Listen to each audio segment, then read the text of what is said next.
Hello बच्चों, good morning. आज हमारा टॉपिक है एनिमल फर्टिलाइजेशन। ये एनिमल डेवलपमेंट का ही एक पार्ट है।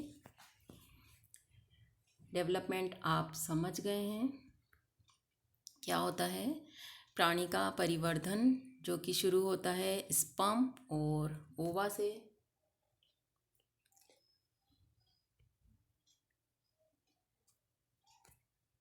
स्पर्म और ओवा से जो ये शुरू होता है।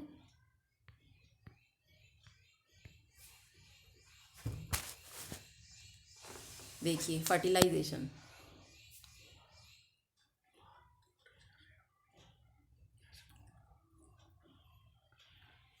The main function of fertilization is to bring the haploid nuclei of sperm and egg together to form a diploid zygote। पता है आपको, अगुणित केंद्रक शुक्राणु का और अंडे का आपस में मिलते हैं जिससे कि एक द्विगुणित युग्मनज बनता है।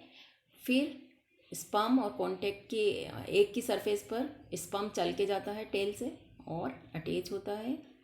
वहाँ पे क्या होता है, इससे क्या होता है, initiate metabolic reactions with in the egg. अंडे के अंदर उपापचयी क्रियाएं शुरू होती हैं जो ट्रिगर करती हैं उसकी झिल्ली हटती है। फिर वहाँ पे दो इम्पोर्टेंट फिनोमिनन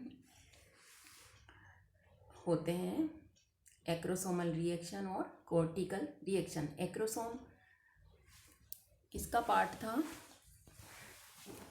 एक्रोसोम किसका पार्ट था? शुक्राणु के आगे के सिरे को आपने एक्रोसोम कहा था, जिसमें एंजाइम रहते हैं।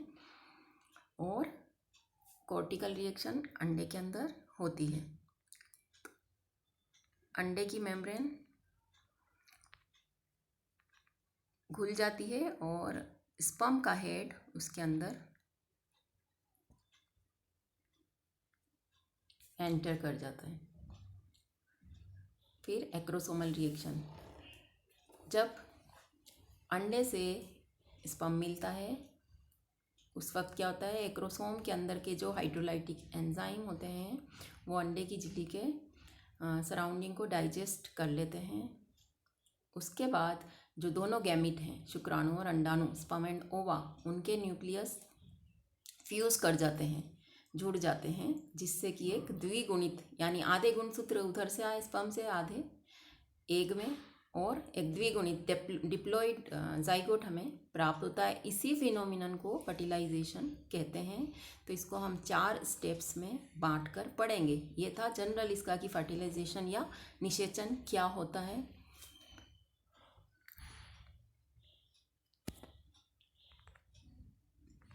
स्पर्म बहुत सारे होते हैं, तो पॉलीस्पर्मी एक टर्म है।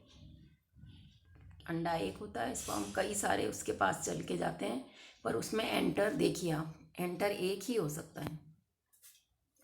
तो पॉलीस्पर्मी टर्म आपके लिए एक असाइनमेंट है कि पॉलीस्पर्मी से आप क्या समझते हैं। बहु शुक्राणुता, एक ही एंटर होता हुआ आपको दिख रहा है। स्पर्म सिर्फ एक ही कैपेबल होता है अंदर जाने में, बाकी बाहर ही नष्ट हो जाते हैं।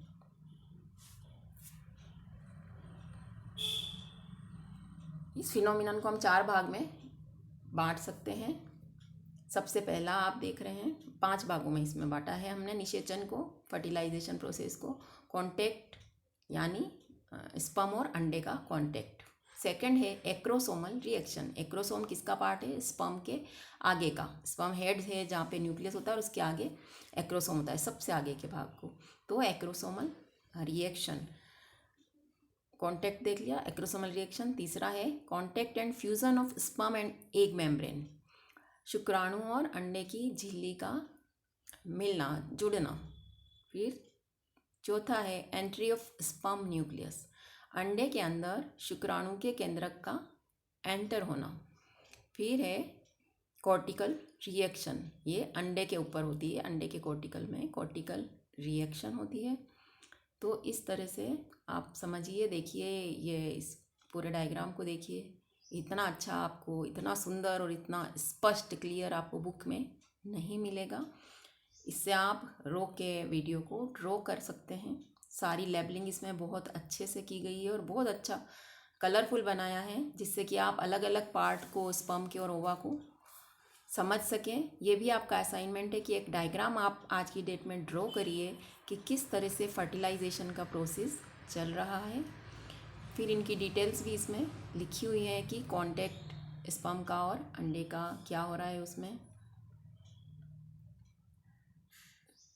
कैसे क्या हो रहा है। फिर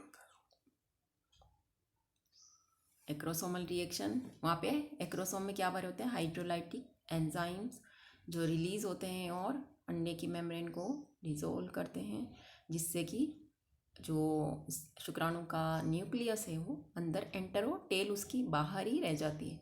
टेल सिर्फ इसीलिए होती है कि वो वहाँ तक, अंडे तक चल के पहुँच सके, जो कि एक तरल माध्यम में चल सकता है स्पर्म। फिर कांटेक्ट एंड फ्यूज़न, कांटेक्ट हो गया, अंदर एंटर कर दिया, अब फ्यूज़न होगा, यानी कि दोनों संयुग्मित होंगे।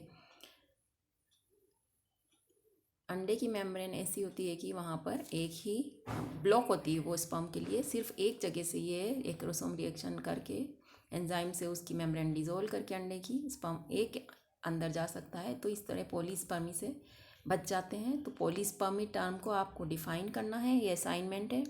और उसके बारे में एक शॉर्ट नोट लिखना है कि पॉलीस्पर्मी क्या है और क्यों एक ही स्पर्म फर्टिलाइज कर सकता है और एंटर हो सकता है, यदि दो जा सकते हैं या नहीं, दो चले गए तो क्या होगा, स्पीशीज़ ही चेंज हो जाएगी क्योंकि नंबर ऑफ क्रोमोसोम्स ज़्यादा हो जाएंगे। फिर है entry of sperm nucleus, then cortical reaction, ये आपका फर्टिलाइजेशन का प्रोसेस। इसको अच्छे से रीड करिएगा, फिर हम नेक्स्ट आपको बताएंगे कि फर्टिलाइजेशन के बाद क्या है।